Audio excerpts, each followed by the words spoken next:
जय श्रीराम। काल मी व्हिडिओ बनवलेला ज्याच्यामध्ये बोललेलो की कुठल्या आपल्या हिंदू बांधवांना जे बाहेरून आलेत त्यांना मारू नका रे म्हणून व्हिडिओ बनवलेला।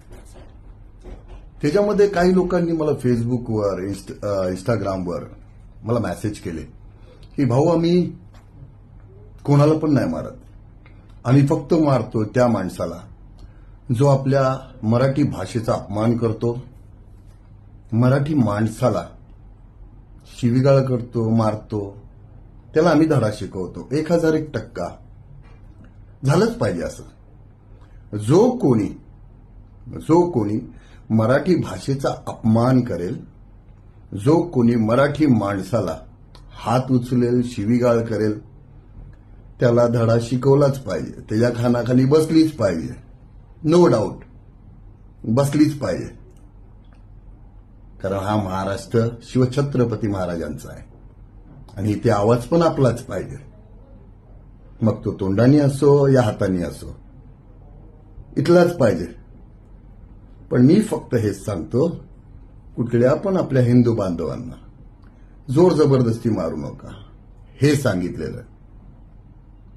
जोर जबरदस्ती करू नका हेच सांगितलेलं। पण काही लोक लय मोठे ज्ञान शोधण्यामध्ये तर एक नंबर आहे। ज्ञान नका शोधू। आणि दुसरी गोष्ट, काही शाने लोक ना मेसेजमध्ये धमकी देतात, ए गांडू कधी पण कुठे पण दादागिरी माझ्या बरोबर नाही, माझ्या बरोबर नाही। राजकारण चाललंय ना, चालून दे, तुम्ही पडू नका, नाही उगतच ना घरच्यांना त्रास होईल। माझ्यावर दादागिरी करायची नाही, पहिला घरच्यांना विचारा, नाही तर तुमच्या आजूबाजूला कोण उच्च असेल ना त्याला एकदा माझ्याबद्दल विचारा।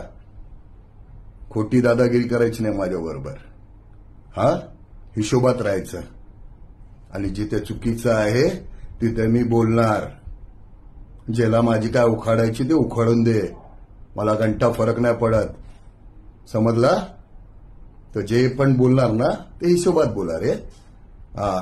मी माझ्या मराठी बांधवांच्या खिलाफ नाही आहे, समजलं?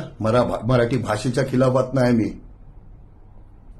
जो कोण चुकीचा करतोय त्याच्या खिलाफात आहे, त्याच्या बरोबर नाही मी। जो कोण आपल्या मराठी भाषेच्या विरोधात बोलेल आणि मराठी माणसाच्या बरोबर चुकीचं करेल त्याच्याबरोबर नाही मी फक्त हिंदुत्व बरोबर आहे। माझ्या हिंदू बांधवांना नाही मारायचं, जो चुकीचा करेल त्याला मारा, मी पण आहे बरोबर। बघू मग त्याच्या आईला कोण येतोय तो। तर दिमाग लावा जरा, दिमाग लावा, दिमाग लावा जरा, विचार करा, कोण कशाला बोलतो, का बोलतो ते विचार करा। जय महाराष्ट्र, जय श्रीराम।